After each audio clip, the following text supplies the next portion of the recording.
Hello and welcome to my channel, I Went to Lose Gaming. The 2.4 livestream dropped yesterday. We now know who is coming in patch 2.4.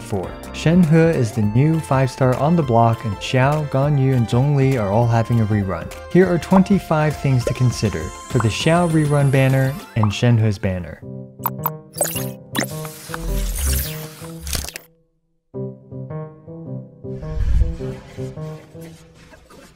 In the first half of 2.4, we'll be getting Xiao and Shenhe as the featured 5-star characters, along with Yunjin as a brand new featured 4-star character. Let's start by talking about the pogo boy in the room, Xiao. But before we get started, it's time to pay some bills, and today's video is sponsored by Raid Shadow Legends.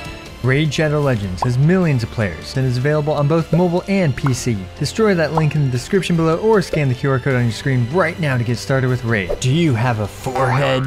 Well, this brand new Hydra boss has a freaking 6 head, with each head basically being a boss battle on its own. The head of Blight poisons you, hit it with fire. The head of Torment fears you, get some bravery with the rare Veil buff. The head of Mischief steals your buffs and buffs its other heads, just don't use buffs. The head of Wrath kills you if you hit it 15 times, just don't hit it 15 times. The head of Decay makes your own healing hurt you, stop being bad and getting hit. And this last one, the head of Suffering, makes you hit yourself when you hit it. I don't know what to do against this one. Raid's also giving away the legendary esports legend, Simple, with a 1 instead of the I. Completely free. All you have to do is log in for 7 days between now and January 28th. And did you know, the fastest way to level up your champions is through farming the campaign. You can grind loads of EXP and silver all at the same time. And as always, the holidays in Raid are jam-packed with festive events, with special tournaments and even new fusion events to get some festive champions. And if you want an even bigger head start, all you have to do is hit the link in the description below or scan the QR code right here. New players will get an epic hero, Tayrel, 200k silver, 1 EXP boost, 1 energy refill, and 1 ancient shard, so you can summon an awesome champion as soon as you get in game. You will find your rewards here in your inbox for the next 30 days only. I wanted to thank all of you for your support and Raid Shadow Legends for sponsoring this video. Xiao was released all the way back in patch 1.3 on February 3rd, 2021. It has already been over 10 months since Xiao's release. Anyway, I wanted to talk about Xiao's power level in the current meta. Even nearly 11 months later, Xiao is still considered to be a good DPS character by the community. I recently made a DPS showdown between Constellation 0 Xiao, Constellation 0 Ito, and Constellation 6 Noelle, and I highly recommend watching that to get a good perspective on how powerful Xiao is in relation to the brand new 5-star DPS character Arataki Ito. Let's start off by talking about his advantages and disadvantages. So I think everyone and their mother knows that Xiao's primary damage source is bouncing on his pogo stick and using his plunge attacks during his burst. First of all, Xiao has one of the most unique playstyles in Genshin Impact. If you're looking to mix things up a bit and you like jumping up and down over and over and over and over and over and over and over and over and over, then you'll probably enjoy Xiao. In terms of his damage primarily coming from his plunge damage, on occasion we are blessed with random buffs to plunge damage, usually through an event thing or an abyssal moon. Essentially, these buffs to plunge damage primarily benefit just Xiao, with minimal effect for the rest of the cast. There is also one character who buffs plunge damage exclusively, and that is Constellation 4 Albedo. So if you do have Constellation 4 Albedo and want to make full use of the rare seasonal plunge buffs, then Xiao's plunge damage is an advantage here. Unfortunately, Xiao's damage being primarily plunge damage is also one of his biggest weaknesses. While there are artifact sets that boost normal and or charge attack damage, none of them boost plunge damage, except for the Shimenao's 4-piece, but we'll get to that later. This leads to one of Xiao's biggest weaknesses, being that he currently has no 4-piece artifact set to fully utilize. A proper 4-piece set can seriously buff a character's performance, like how the Husk of Opulent Dreams heavily buffed Albedo's damage. Perhaps Xiao will get an artifact set for him in the future, but as of now he doesn't have one. It can be argued that the Shimenao's Reminiscence is good for him, but the energy management and buff duration of the set make it very cumbersome to use on Xiao. Next, let's talk about Xiao being an Anemo character. Anemo is in a very unique spot, being probably one of the best support elements in the game, but also being able to situationally annihilate shields if you're able to swirl multiple elements at the same time. Anemo also has very few enemies that resist it. Anemo, as you're aware, also has no damage amplifying reactions for Anemo itself. It's also important to note that Anemo Resonance does not in any way boost the raw damage that Xiao outputs. Xiao's cooldowns were also clearly designed with Animo Resonance in mind, and while the 5% reduced cooldown is nice, it's far from the roughly 27% additional damage that Geo Resonance provides Geo characters, or even how good Pyro Resonance is with its 25% attack. It's also worth noting that Animo Resonance is by far the best resonance for overworld exploration and will save you a ton of time. But of course, you can always use any other 2 Animo characters instead of Xiao. Another issue with Animo as the main damage source of DPS is that there are very few and expensive sources of Animo resistant shred. Venti's constellations provide some Animo resistant shred, and Jean is arguably the best source of Animo resistant shred, but she only obtains it at Constellation 4. And finally, and fortunately, Zhongli is good for this at any constellation, but you usually want more than just 20% resistant shred for most situations.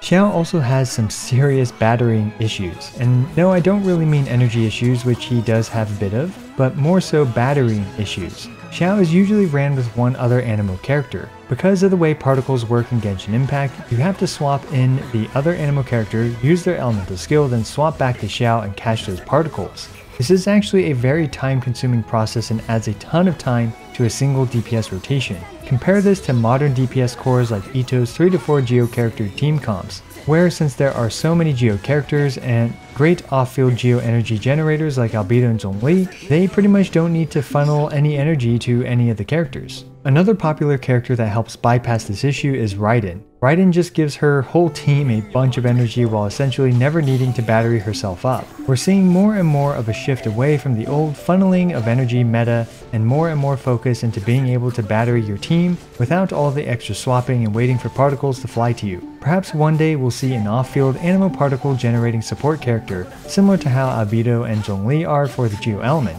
but perhaps instead for the Animo element. This would save Xiao's team a ton of time for not needing to funnel energy to Xiao. This problem is compounded by the fact that Xiao's elemental skill does not generate particles during his burst, so Xiao has to wait until after his burst ends in order to use his E's to generate additional particles.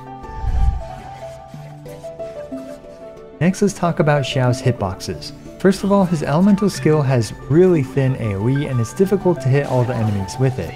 But let's move on to his plunge hitbox, which is very large and is very potent for hitting a lot of enemies around Xiao. Now, it does have a lot of knockback, which leads to both advantages and disadvantages. Xiao's plunge will gradually knock enemies away from him. This causes enemies to spread out from where he's plunging, which leads to problems with utilizing his AoE. If you can't kill your targets in a few plunges, this will lead to grouping issues, and with the enemies spreading out of range of Xiao's plunge damage. At the same time, it can stun lock enemies, which is nice at times. So this is a major hit or miss in terms of how useful it is. As such, Xiao is best used in my opinion against multiple monsters that don't get knocked back, like Rune Guards and triple Magu Kenkis. So this is a bit specific in terms of what he's actually really good against.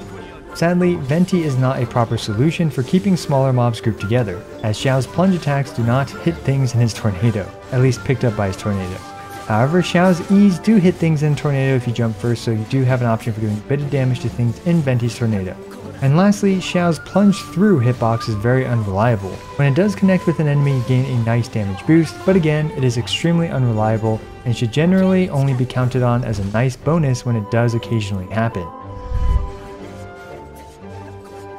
Now let's talk about some problems with his burst. First of all, Xiao is largely dependent on his burst to output his damage. His burst also saps his HP, and finally he cannot generate particles during his burst with his elemental skill. Outside of his burst, he only has his elemental skill, which do a bit of damage, and during his burst, Xiao is actually easily interrupted by enemies when he's jumping up and down. And the last major problem with Xiao's burst is its duration and cooldown. So Xiao has serious issues with team buff duration versus his burst duration. Xiao has one of the longest burst infusion durations at 15 seconds, since he does not snapshot his stats for his burst, unlike for example a character like Arataki Ito. Depending on your support characters, like let's say Bennett and then Constellation 4 Jean or Thrilling Tales Sucrose, Xiao's burst only gets 9 to 10 seconds of the benefits from his supports. This problem exists with pretty much all supports that Xiao can utilize except for Zhongli, whose 20-second shield actually lasts throughout Xiao's entire burst. So what this means is that Xiao's actual full damage burst duration is only 8 seconds or so, and being restricted in Bennett's circle. Not only that, but Xiao heavily relies on having Bennett, both to provide a massive attack buff that he needs, as well as to heal him from the damage that he takes during his burst. And secondly, Zhongli is also highly recommended because he provides the much needed Animo resistance shred, as well as the shield to prevent Xiao from getting knocked out of the air. This essentially dedicates 2 of the best support characters just to Xiao, which can be restrictive on your team building for your second team. Now, it's debatable as to whether or not Xiao is free-to-play friendly. The good news is that Constellation Zero Xiao is fully capable of handling your DPS needs. However, in comparison to other characters, Xiao is eons away from his full potential with a free-to-play setup, compared to characters like, let's say, Child and Albedo. One of Xiao's best teammates is a Constellation 4 gene, which I bet most of you guys don't have. And unfortunately, Xiao's true potential is locked behind Constellation 6, with Constellations 2 to 5 being comparatively terrible to many other characters' earlier constellations. Constellation 1 is okay, but far from necessary, so it's really just his Constellation 6 that's worth considering. And now that I'm finally done talking about Xiao, I wanted to briefly talk about Shenhe. Of course, right now we don't officially know all that much about her, but I can talk about what has already been mentioned. It appears that Shenhe will be a flat damage boosting support character for cryo characters. I'll explain this in more detail in a future video, but this brings a lot of stuff into consideration. One of the biggest things to consider is your current cryo character roster. Do you have Ayaka, Ganyu? Which cryo characters have you built? Perhaps Rosaria, Kaya, and even Diona. When considering a support character that specifically buffs a group of characters, you need to ask yourself if you already have invested into these characters or if you plan to invest into them into the future. Another interesting issue is the 4-character team limit. The current meta cryo teams already have full teams of 4 that are very effective. Take this Melt Ganyu comp with Ganyu, Bennett, Xiangling, and Kazuha. It's difficult to replace any of these characters for Shenhe. Another comp to consider is the Freeze comp, which is often composed of Ganyu, Mona, Venti, and perhaps Diona. Oftentimes you can move around perhaps Venti for Kazuha or Diona for swapping out both Mona in order to use Kokomi, but generally speaking, you will have an opportunity cost when you swap in Shenhe. If I were you, I'd wait until we see the impact Shenhe has on existing cryo teams and just how much of an improvement she provides over the existing team options. It's also worth noting that Shenhe, being mainly a support character, will get very little screen time during combat. So if you care about what characters you stare at for prolonged periods of time, then this is something worth considering. And I'll quickly summarize all the points I've made in this video, starting with Shenhe. She's going to be a very complex character and will take time for the community to fully understand. So in my opinion, if you're unsure about pulling for her, I'd wait until people like me and other people in the theory crafting community and other playtesters really get their hands on her in order to test her thoroughly. Shenhe has the 4 team slot syndrome, in which she needs to replace a character in some already very well established 4-character teams. And then the question becomes, can she improve the standard cryo or freeze team significantly more than the existing characters? And also, can Shenhe create some new playstyles with characters like Chongyun that might be good or viable? We'll have to wait and see. And next, let me summarize everything for Xiao. His strengths are that he's still pretty strong at Constellation 0. He also has a very unique playstyle, completely different from every other character in the game. Now, he's still in the same ballpark in terms of DPS to a new DPS character like Arataki Ito. Although admittingly, I think Arataki Ito just does more DPS in pretty much every scenario, but you know, at least Xiao is in the same ballpark. Xiao has very large AoE with his plunge attacks, and his plunge stagger can help stun lock some enemies. He is great against multiple non-staggerable enemies, and Animo is a great neutral element with very few things resisting it. Animo Resonance is the best resonance for the overworld hands down, and multiple enemies near each other can lead to insane shield breaking power thanks to Swirl. As for his weaknesses, his single target damage is average at best. He is burst dependent and loses health during his burst, and he cannot generate particles from his E during his burst. His plunges push staggerable enemies outside of his AoE, and his burst duration is very long, and thus his buffs end midway through his burst. He often needs to wait many seconds for energy particles to fly to him, thus wasting time, and there's currently no good 4-piece artifact set for him. Animal Resonance does not amplify his damage in any way, and Animal Resistance Shred is rare and expensive, with its best provider, besides of course Zhongli, being Constellation 4 Jean. Xiao is also very dependent on Bennett and is also usually dependent on Zhongli, and most die-hard Constellation 6 Xiao players are no longer speedrunning with him, with Shintenzu being one of the few and best modern Constellation 6 Xiao players. As such, Xiao unfortunately holds very few world records as of today. Shintenzu does hold a couple world records for various domains, and I highly recommend checking out his channel to see the pinnacle of Xiao play.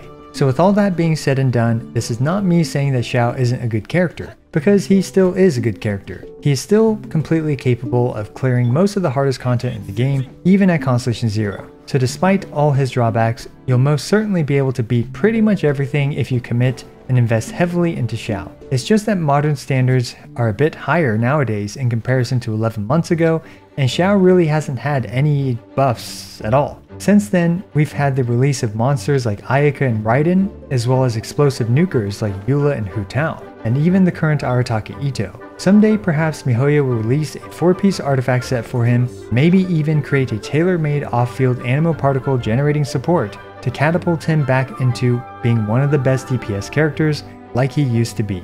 And finally, Xiao and Shenhe will have Yunjin on their banner, who might be a very interesting character for normal attack-based characters. So there you go, 25 things or so, I think, if I counted correctly, for Xiao's rerun and Shenhe's release. Let me know what you plan to do in the comments below. Also, I regularly make Genshin Impact videos, ranging from C0 showcases, DPS showdowns, guide videos, and more. So be sure to smash that subscribe button, as it's the best and easiest way for you to support my work. Also, don't forget to like the video and leave a comment for the YouTube algorithm. As always, I appreciate every single one of you. This is I Went to Lose, signing out.